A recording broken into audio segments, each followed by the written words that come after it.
हज़रात मिल्लत इस्लामी अस्सलामु अलैकुम व रहमतुल्लाहि व बरकातुहू। अल्हम्दुलिल्लाह अल्हम्दुलिल्लाहिल हन्नानिल मन्नान अल्लज़ी खलक़ल इंसान व अल्लमहुल बयान वस्सलातु वस्सलामु अला रसूलिही सय्यिदिल इंसी वल जान व अला आलिही व अस्हाबिही ज़विल खैरि वल इहसान अम्मा बअद फ़अऊज़ु बिल्लाहि मिनश शैतानिर रजीम बिस्मिल्लाहिर रहमानिर रहीम वमन नुअम्मिरहु नुनक्किसहु फिल खल्क़ि अफ़ला यअक़िलून सदक़ल्लाहु मौलाना अज़ीम। बारगाह रिसालत मुआब सल्लल्लाहु अलैहि वसल्लम में दुरूद पाक का हदिया पेश करें। अल्लाहुम्मा सल्लि अला सय्यिदिना व मौलाना मुहम्मदिन मअदनिल जूदि वल करम व आलिही व अस्हाबिहिल किराम व इब्निहिल करीम व बारिक व सल्लिम सलातन दाइमतन सरमदन अबदा। कुरान अज़ीम में अल्लाह अज़्ज़ा व जल इरशाद फरमाता है, सूरह यासीन की यह आयत है, हम जिसको लंबी उम्र देते हैं उसको उसी हालत की तरफ लौटा देते हैं जिसमें वो पहले था। यानी मैं आयत का मफहूम अर्ज कर रहा हूं, इंसान की शुरुआत जो होती है बचपने से, बच्चा है, बच्चा जिस कैफियत में बड़ा होता है, जवान होने के बाद एक पूरा इंसान नजर आता है। बच्चे को पूरा इंसान नहीं कहा जाता, उसकी अक्ल भी कम है, उसकी समझ कम है, उसके चलने फिरने में कमजोरी है, खाने पीने में मुकम्मल नहीं है। लेकिन जब बूढ़ा होता है तो उसको वापस बचपने की तरह बना दिया जाता है। इंसान की जिंदगी जहां से शुरू हुई उसी तरफ वापस आ जाती है। अब इस आयत की तफसीर में उलमाए इज़ाम, मुफस्सिरीन इज़ाम ने फरमाया है कि एक हालत से दूसरी हालत की तरफ फेर दिया जाना, इसको नुनक्किसहु फिल खल्क़ कहा जाता है। सूरह यासीन की जो आयत मैंने आपके सामने पढ़ी, हमारी जिंदगी जैसे शुरू हुई, बचपने में दांत नहीं थे, सिर्फ दूध पी सकते थे और कोई हार्ड ग़िज़ा नहीं खा पाते हैं। बचपने में हाजमा इतना मजबूत नहीं था कि गोश्त मछली सब खा लें, वो नरम ग़िज़ा खाता। बचपने में वो खुद से चल नहीं पाता था, किसी के सहारे की ज़रूरत होती थी। बचपने में बोलने में ततलाहट आती, साफ साफ अल्फाज नहीं बोल पाता। छोटा बच्चा एक सवाल को बार बार करने लगता है, उसी चीज को बार बार पूछता है। छोटा बच्चा कभी कभार खुद से पेशाब पखाना कर लेता है, उसे एहसास नहीं हो पाता। बिस्तर में उसकी सफाई के लिए उसके साथ किसी की ज़रूरत होती है। अब हम आते हैं बचपने से, जब बड़ा हुआ जवानी में ये सारी चीज़ें उसकी परफेक्ट हो गई, लेकिन जैसे ही बूढ़ापे को पहुंचा फिर से वही हालत पर आया कि अब बूढ़ा भी दांत गिरने की वजह से हार्ड चीज़ें खा नहीं पाता। बूढ़े को भी नरम ग़िज़ा देनी पड़ती है। बूढ़े का भी हाजमा मजबूत नहीं होता कि हर चीज़ वो हजम कर ले जाए। बूढ़े के अंदर भी अब किसी के सहारे की जरूरत आ गई। इतनी कमजोरी आ गई कि खुद से खड़ा होकर के चल नहीं सकता, किसी के सहारे की जरूरत है। बूढ़े के अंदर भी भूलने की आदत आ गई। बूढ़े के अंदर भी एक चीज को बार बार पूछने की आदत आ गई जो बच्चे के साथ थी। बूढ़े के अंदर फिर वो मकाम भी आ गया कुछ बूढ़ों को कि पेशाब पाखाना निकलने लगा और उनको पता भी नहीं चल पा रहा है। कंट्रोल खत्म होने लग गया जिस्म का। बिस्तर पर उनके पेशाब पखाने भी हो गए। बहुत सारे बूढ़ों के साथ ये मामला होता गया।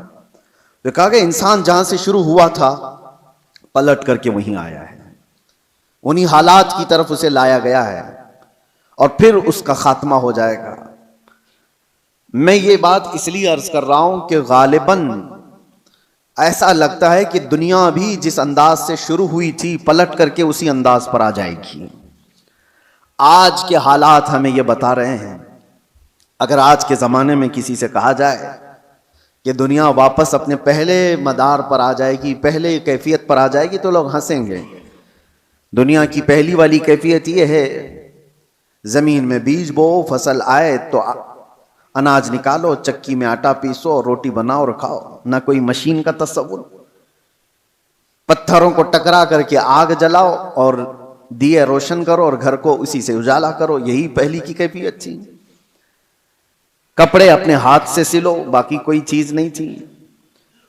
घोड़सवारी करो, कोई सवारी नहीं थी। न कार, न गाड़ी, न प्लेन, न ट्रेन, कोई चीज नहीं थी। जानवरों पर सवारी किए जाते थे। दुनिया की ये पहली कैफियत है। आज मैं अगर कहूं कि दुनिया की उसी पहली कैफियत पर वापस आना पड़ेगा तो लोग हंसेंगे। ऐसा कैसा पॉसिबल है? मुमकिन नहीं है। लेकिन मेरे अजीजों, आज मैं एक बहुत अहम बात आपके सामने रखने जा रहा हूं। हो सकता है दुनिया उसी पहली वाली कैफियत पर वापस आ जाएगी, उसी कैफियत पर जहां से शुरू हुई थी। आज के हालात देखकर यह लगता है पेट्रोट मिसाइल और न्यूक्लियर वेपन्स के जरिए से पूरी दुनिया ऐसी तबाह हो रही है। ये तो अभी हथियारों का इस्तेमाल पूरा नहीं हुआ। जो हथियार ये सुपर पावर कंट्रीज बना करके बैठे हुए हैं, इनका अभी इस्तेमाल नहीं हुआ है। 1945 में जो न्यूक्लियर का इस्तेमाल हुआ था, उसका असर आज तक होता है जापान में, नागासाकी और हिरोशिमा में। आज से तकरीबन 70 साल पहले इस्तेमाल की हुई चीजों का आज भी असर है। नस्लें वहां की लंगड़ी लूली हैं। जमीन बंजर है कि कभी सब्जा नहीं उगेगा। और उस जमाने में बनाया हुआ वो न्यूक्लियर वेपन था। 70 साल के बाद तो टेक्नोलॉजी बहुत आगे बढ़ चुकी है। आज के इनके पास जो न्यूक्लियर वेपन है, जो दानिश्वर बताते हैं कि एक कंट्री ही जिसके पास न्यूक्लियर, अमेरिका हो या रशिया हो, वो 9 बार दुनिया को तबाह कर सकते हैं। पूरी दुनिया की बात कर रहा हूं। इतने हथियार वो जमा करके रखे हुए हैं। उनका तो अभी इस्तेमाल नहीं है, बड़े बड़े मिसाइल का भी इस्तेमाल नहीं। लेकिन मैं आपको जो बात छेड़ा कि क्या दुनिया वापस अपने पहली कैफियत पर आएगी, मैं आपको बहुत कोई पेशन गोई करने वाला, प्रिडिक्शन करने वाला, उस अंदाज में भविष्यवाणी करने वाला उस अंदाज से नहीं बता रहा हूं। कराइन और कयास, आज एक ही एनर्जी पर आपकी रोक लगा दी जाए तो दुनिया में हमारी जिंदगी ठप पड़ सकती है। आपको पता है तेल और गैस के मामलात में आज दुनिया जूझ रही है। सिर्फ ये इंडियंस का मसला नहीं है, तकरीबन दुनिया का।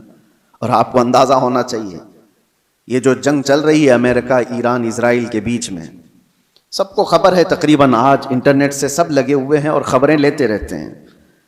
ईरान के पास एक हुर्मुज स्ट्रेट है जिससे सारे शिप्स गुजरते हैं। दुनिया वहां से अपने तेल और गैस और फर्टिलाइजर की खपत करती है, लेती है, देती है। लेकिन हैरत की बात यह है, पूरी दुनिया वहां से जो ट्रेड करती है वो सिर्फ 25% है, 75% नहीं। 25% वहां से तेल दुनिया का आता है। मुझे हैरत इस बात की होती है कि ईरान ने सिर्फ 25% पर रोक लगाई तो अभी दुनिया इसकी हालत ये है। सिर्फ अभी 20-25% को रोका गया है, सप्लाई चेन रुक गई है, तो अभी से लोग पैनिक होना शुरू हो चुके हैं। ये तो अभी आपको अंदाजा नहीं, चंद दिनों के बाद जो हालात आने वाले हैं, अल्लाह ही खैर करे। शायद हम लोग लॉकडाउन से भी बुरी हालत की तरफ जा सकते हैं, अल्लाह बचाए। ये तो सिर्फ 25% पर अगर किसी ने रोक लगाई है तो दुनिया पैनिक हो रही है। मेरे अजीजों, वो वक्त आएगा, मेरे आका सल्लल्लाहु तआला अलैहि वसल्लम ने जो क़यामत के करीब होने वाली निशानियां बयान फरमाई, उसमें से बड़ी निशानियों में एक निशानी ये भी है कि कत्ल और खून रेजी बहुत बढ़ जाएगी। इतनी ज्यादा कि एक बाप की अगर 100 औलाद हैं तो 99 मर जाएंगे और एक बचेगा। कत्ल और हर्ज इतना बढ़ जाएगा। माल की कसरत हो जाएगी, ये भी हदीस पाक में है, जो क़यामत की निशानियां हैं उसमें। और ये जो हालात हैं, अभी किसी ने एक हदीस भी सोशल मीडिया पर नश्र करके बहुत वायरल किया था, उस पर भी मैं आपसे गुफ्तगू करूं। एक हदीस मिलती है, इज़ा रअयतुम अमूद अहमर क़िबल अल मशरिक़, जब ईस्ट की तरफ से, अब ये तो एरिया पूरा मिडल ईस्ट ही है, मशरिक की तरफ से तुम आग का सुतून देखो तो हुजूर फरमाते हैं फद्दखिरू ताम सनतिकुम, तो अपने 1 साल का खाना जमा कर लो। और उसमें हदीस में यह भी कहा गया है, इज़ा रअयतुम उमूद अहमर उमूद नारिन अहमर, ऐसा हदीस के अल्फाज हैं, फी शहरी रमजान, हदीस में यह मिलता है कि रमजान के महीने में जब मशरिक की तरफ तुम आग उगलती हुई देखो तो अपने साल भर का खाना पानी जमा कर लो। अब एक तरह से इस हदीस पर जो कलाम है वो भी मैं अर्ज कर दूं। अक्सर अइम्मा इकराम ने इस हदीस को ज़ईफ करार दिया है, और ज़ईफ अहादीस बहुत सारी आमाल में मकबूल होती हैं, लेकिन जिन अइम्मा ने इसको जिक्र किया, अब उसकी तशरीह हम ये नहीं कहते कि जिस आग का और जिस सुतून का जिक्र आया है वो यही जंग के मुतालिक है और यही ईरान से निकलने वाली आग का है, यह हम यकीन के साथ नहीं कहते। लेकिन अल्फाज ये मिलते हैं कि मशरिक की सिमत से अगर तुम आग का मीनार देखो, ये मिसाइल जब उड़ते हैं तो ये आग का मीनार ही बन जाते हैं, आग का सुतून बन जाते हैं।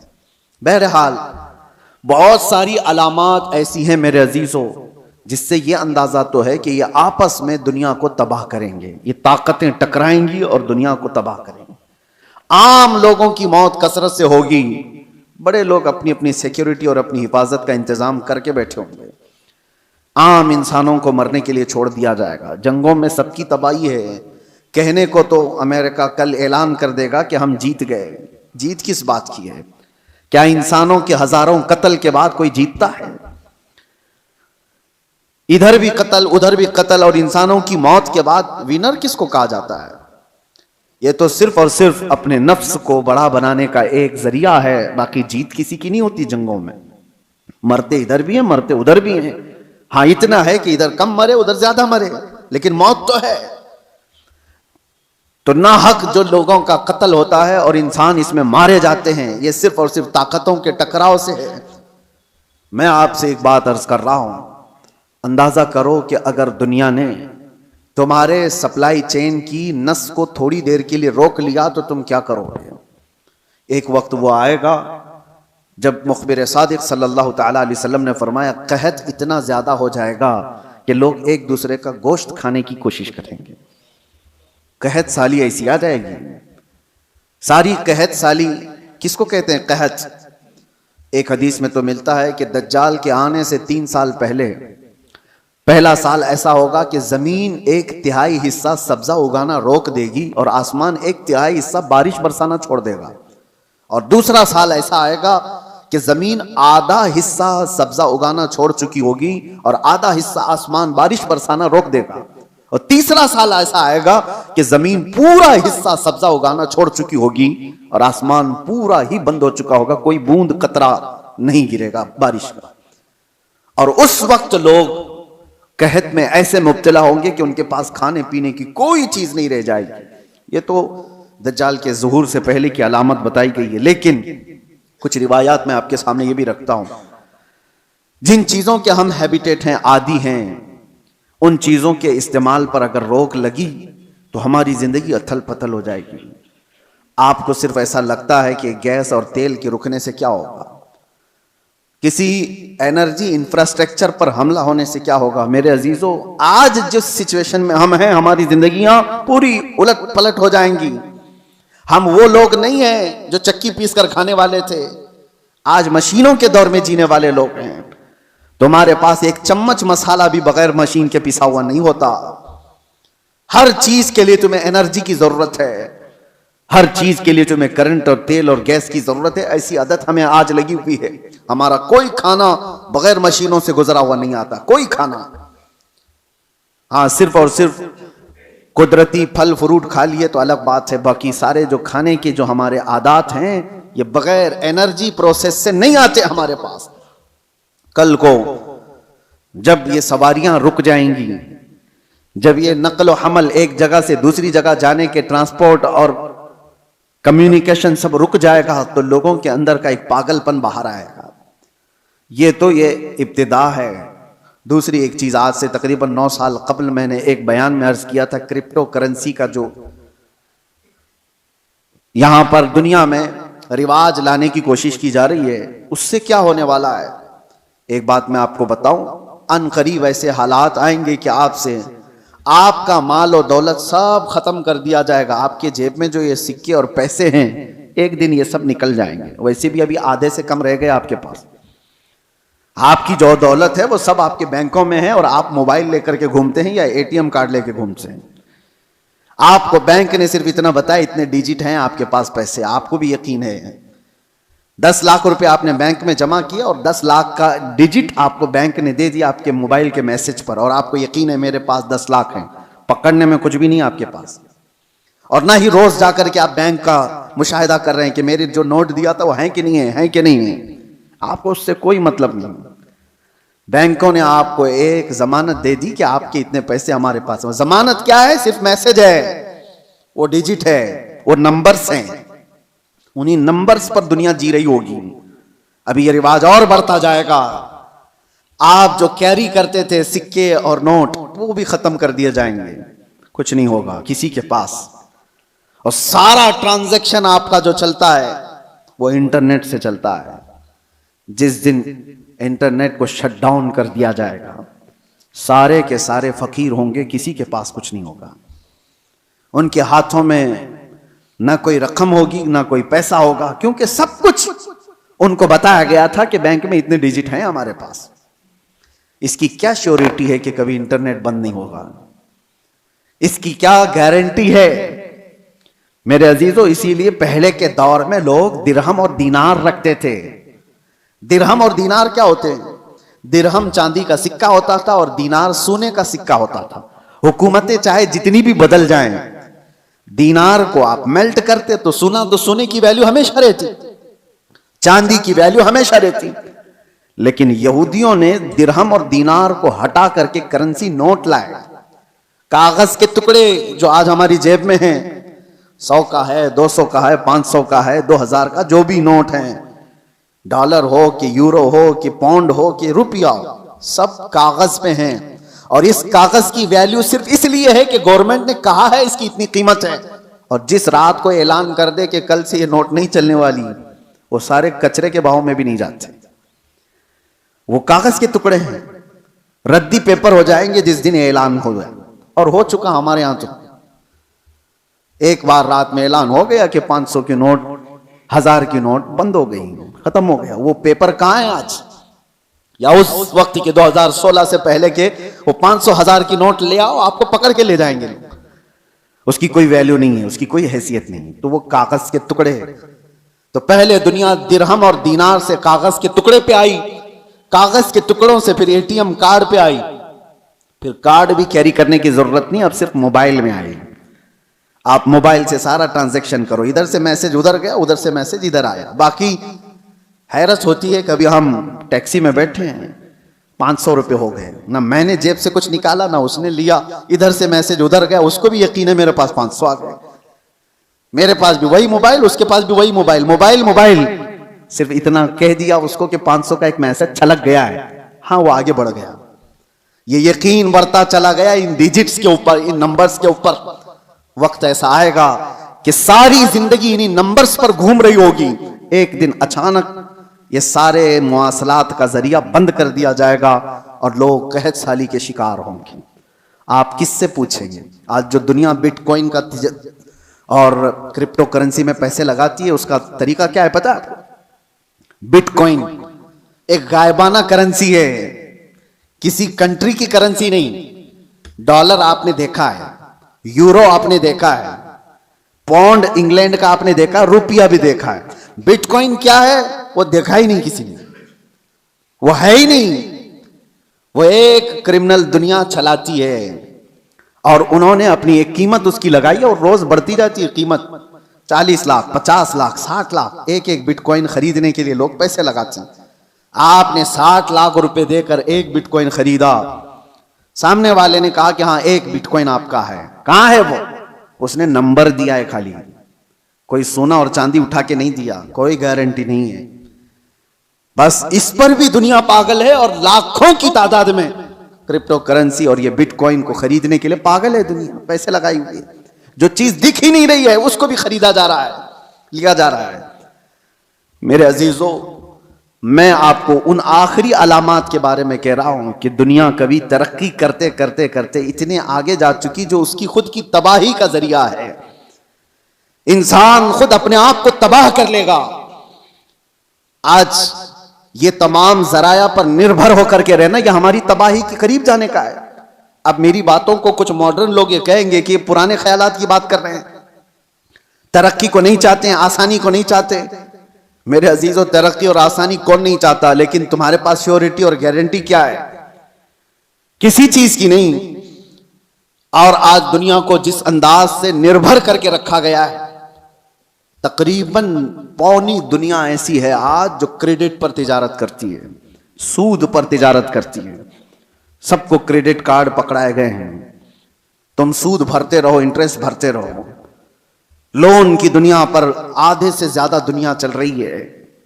मेरे अजीजों, यही कुर्बे क़यामत की अलामात हैं, ये निशानियां हैं। मैं आज ही पढ़ रहा था हदीस पाक, हुजूर सल्लल्लाहु अलैहि वसल्लम की एक हदीस है, लोग जिना रास्ते पे ऐसा कर रहे होंगे जैसे गधे और कुत्ते करते हैं। और उस जमाने में सबसे शरीफ आदमी कौन होगा पता है आपको?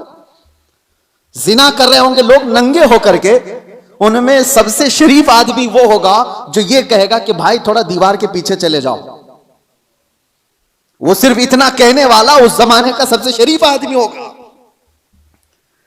जो गुनाह कर रहा है उनसे सिर्फ वो इतना कहेगा कि दीवार के पीछे चले जाओ। इतना कहने वाला उस जमाने का शरीफ आदमी होगा। वो जमाना करीब है मेरे अजीजों। और यहां तक कि ईमान वालों को लोग ताना मार रहे होंगे, इसको देखो ये मुसलमान है, इसको देखो, ऐसे ताना मार रहे होंगे जैसे चोरों को ताना मारा जाता है। ईमान पर जिंदा रहना और कायम रहना एक बड़ा मुश्किल हो जाएगा। आज आपके सामने मैं ये सारी बातें इसलिए रख रहा हूं कि हम कब्रिस्तान की तरफ से गुजरेंगे तो ये एहसास करेंगे जो कब्र में सोया है वो कितना महफूज है, काश उसकी जगह मैं होता। हुजूर ने फरमाया, हदीस है ये, क़यामत के करीब तुम कब्रिस्तान से गुजरोगे तो तमन्ना करोगे कि कब्र में सोया हुआ आदमी कितना अच्छा है कि वो मुझसे पहले दुनिया में फितनों से महफूज चला गया। आज ये सारे फितने वो नहीं देख रहा है। एक बात आप याद रख लेना, ये जंगों के हालात दुनिया को अभी बदल के रखने वाले हैं। अगले साल तक अल्लाह ने अगर जिंदगी दी तो देखना दुनिया का नक्शा बदल चुका होगा, जीने के अंदाज बदल चुके होंगे। बहुत सारी नई चीजें आपको सुनने में आएंगी और देखने को मिलेंगी, तौर तरीके बदल चुके होंगे। अचानक होने वाले हालात पूरी दुनिया को एकसर बदल कर रखेंगे। इसलिए हर घड़ी आप एक्टिव रहो कि ईमान के साथ दुनिया से जाना है। इन फितनों के दौर में हर घड़ी आप अपने ईमान की हिफाजत की फिक्र करो। अब जो दौर आ रहा है इससे खतरनाक दौर दुनिया की इब्तिदा से लेकर अब तक नहीं आया, कभी नहीं। इससे ज्यादा खतरनाक दौर कभी पहले नहीं आया। जो आने वाला है वो दज्जाल के ज़हूर का जमाना है। नबी अकरम सल्लल्लाहु अलैहि वसल्लम ने फरमाया, रुए जमीन पर सबसे बड़ा फितना होगा दुनिया का। और नबी आखिरुज़्ज़मा खुद दुआ करते थे अल्लाह की बारगाह में कि अल्लाह मुझे दज्जाल की फितनों से महफूज रख। तो सैयदुल अंबिया जिसकी दुआ करके पनाह मांगते हो, हमारा हशर क्या होगा, हमारा हाल क्या होगा? जिसको बचने की फिक्र होगी अल्लाह उसकी हिफाजत करेगा। जो बचने की फिक्र ही नहीं करता हो, खौफ ही ना हो उसके दिल के अंदर, फिर तो वो खत्म हो जाएगा।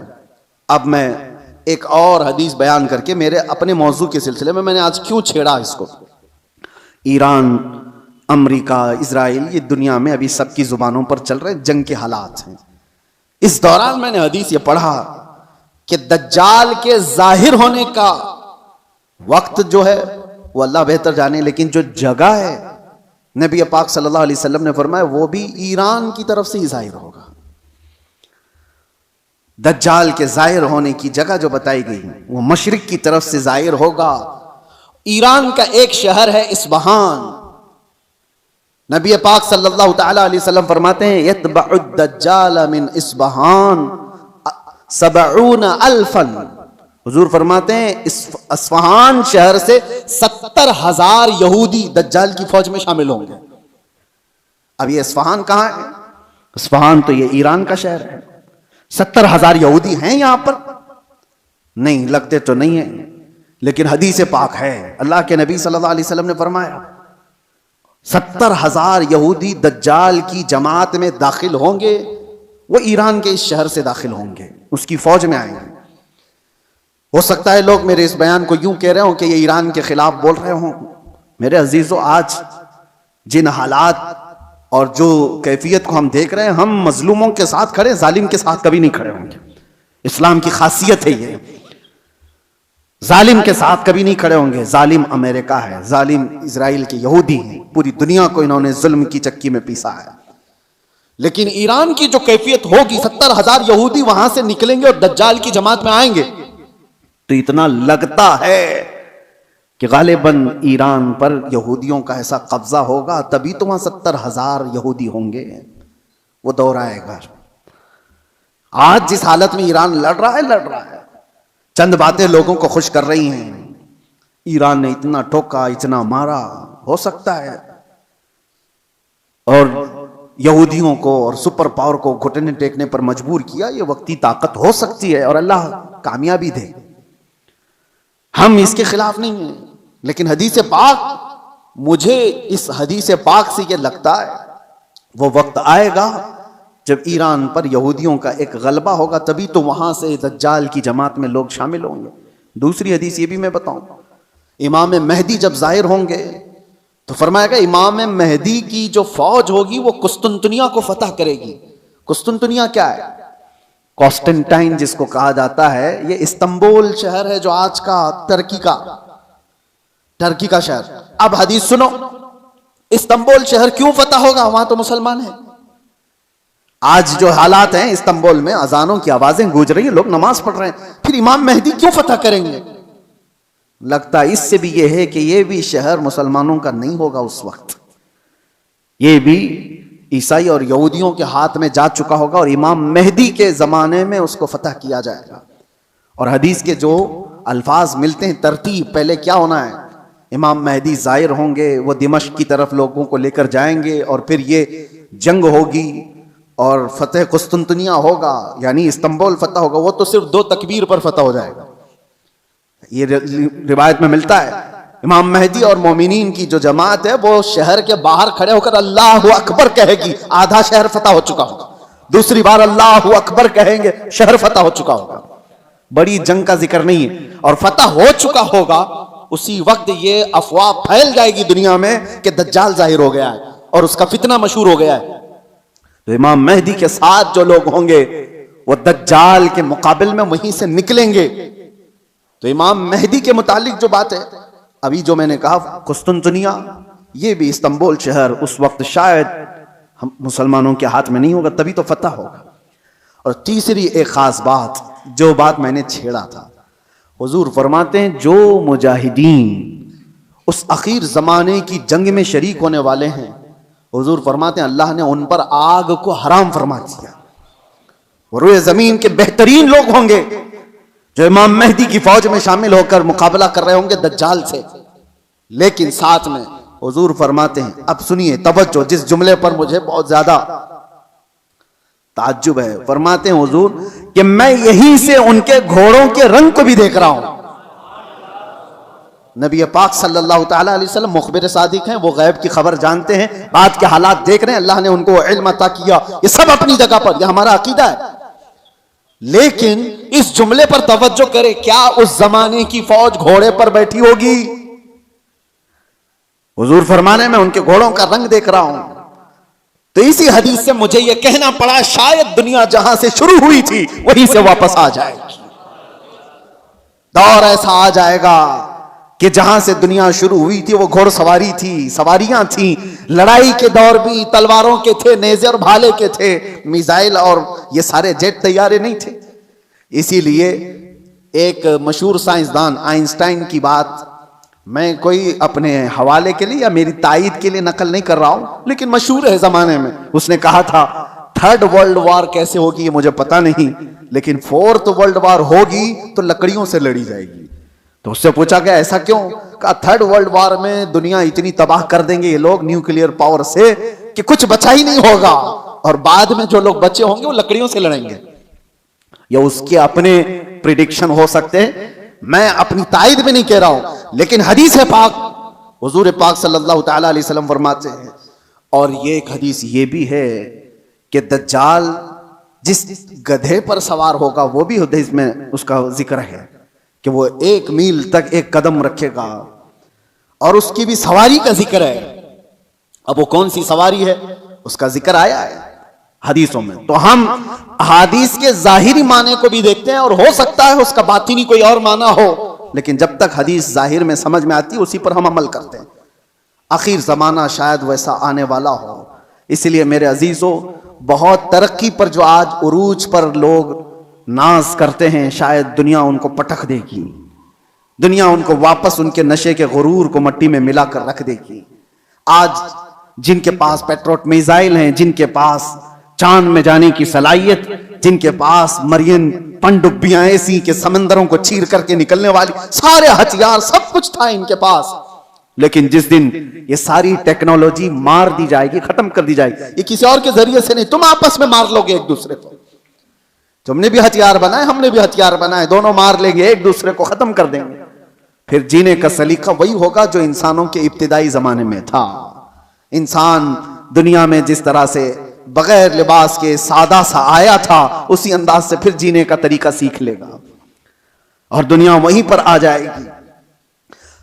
और एक हदीस हुजूर पाक सल्लल्लाहु अलैहि वसल्लम ने आखिरी वक्त के मुतालिक जो फरमाया कि कयामत जब आएगी तो क्या हालत होगी उस वक्त, और हुजूर ने फरमाया सिर्फ शरीर लोगों पर, कुफ्फार और मुशरिकीन पर कयामत आएगी, ईमान वाले खत्म हो चुके होंगे, हत्ता कि काबा शरीफ भी जला दिया जा चुका होगा। हदीस पाक में मिलता है काबा को खत्म करने वाला एक हबशी शख्स आएगा, कुरान उठा लिया जाएगा रुए जमीन से। ईमान वाले पूरी दुनिया पर नहीं होंगे जब कयामत आएगी।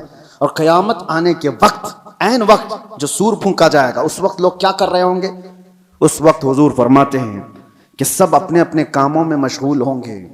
कोई खेती बाड़ी कर रहा होगा, हल चला रहा होगा, कोई कपड़ा काट रहा होगा, और वो वहीं से अपनी कैंची फेंक देगा, हल चला रहा होगा वही फेंक देगा, वो आवाज सुनते ही, यहां तक के हामिला औरत के पेट से बच्चा निकल जाएगा। उस आवाज की दहशत से दूध पिलाने वाली मां अपने बच्चे को फेंक देगी। ये जो हदीस में है, वहां पर भी दुनिया की बड़ी तरक्कियात का जिक्र नहीं है। ये नहीं है कि बहुत हाई फाई इंटरनेट में आदमी बैठा होगा या मशीनें चला रहा होगा। वहां पर भी हदीस में जिक्र मिलता है कि हल चला रहा होगा, कैंची काट रहा होगा।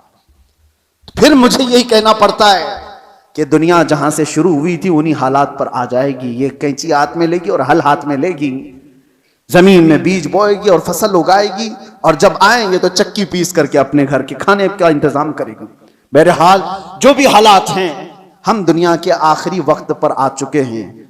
और एक ये भी बात मैं कह करके जाता हूं, बाज बुजुर्गों ने फरमाया इमाम मेहदी कब जाहिर होंगे, तो उसके मुतालिक बुजुर्गों ने फरमाया जब सारे मोमिनीन दुआ करने लग जाएं कि ऐ अल्लाह इमाम मेहदी को जाहिर फरमाते, तो अल्लाह तबारक व तआला करीब है कि उनको जाहिर फरमाएगा। लेकिन आज की सिचुएशन ये है, मैं देखता हूं हम सारी दुआएं करते हैं, क्या मोमिनीन की आम जमातें इमाम मेहदी के जाहिर होने की दुआ करते हैं? कहीं ये दुआ का भी रिवाज आम हो जाए कि अल्लाह इमाम मेहदी को जाहिर फरमाते। जब ये दुआ कसरत से होने लगी कि वो आ जाएंगे इमाम मेहदी के जाहिर होने की। और दूसरी हदीस ये भी है, यदहलुन नासु, हुजूर फरमाते हैं अन जिक्री दज्जाल, दज्जाल का जिक्र करना लोग छोड़ चुके होंगे, उलमा मिंबरों से बयान करना खत्म कर चुके होंगे, तब दज्जाल आएगा। जब तक दज्जाल के बारे में अवेयरनेस होगा लोगों के दरमियान, दज्जाल नहीं आएगा। लोग बयान करना छोड़ चुके होंगे और उसका जिक्र करना तर्क कर चुके होंगे। ये दोनों चीजें हमारे अंदर आने ना पाए। अल्लाह तबारक व तआला हम सबको आखिरी ज़माने की फितनों से महफूज फरमाए।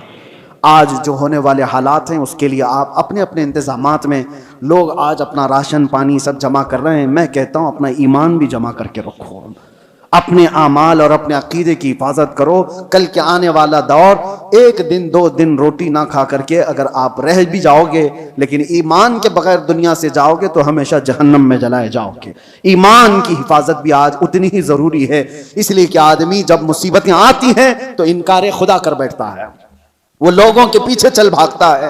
वो दौर आएगा जब लोग अपने माल की तरफ तुम्हें बुलाएंगे, तुम्हारे पास होगा कुछ नहीं तो भागोगे उनके पास, अपना ईमान भी बेच दें, सब कुछ, कि मुझे मेरे बच्चों को खिलाना है, मैं आज इसके पास जाऊंगा, इसके पास माल है, इसके पास खाना पानी है, इसके पास राशन है, ये सब कुछ दे रहा है। ये कहा गया कि दज्जाल रोटियों के पहाड़ लेकर चलेगा।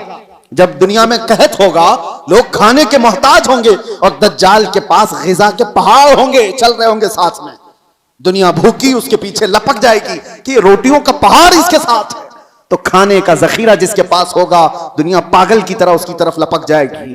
तो आने वाला दौर अगर कहत का है तो आप ये भी ईमान रखो कि जहां खाना बट रहा है वहां ईमान वाला नहीं जाता। जहां मेरे मुस्तफा की मोहब्बत बट रही है, भूख को तर्क करेगा, मेरे आका के कदमों को इख्तियार करेगा। अल्लाह ताला हमें हुजूर के कदमों में जिंदगी अता फरमाए, ईमान के साथ जिंदा रखे और ईमान के साथ इस दुनिया से उठाए। व आखिर दावाना अनिल हम्दुलिल्लाहि रब्बिल आलमीन। अस्सलामु अलैकुम।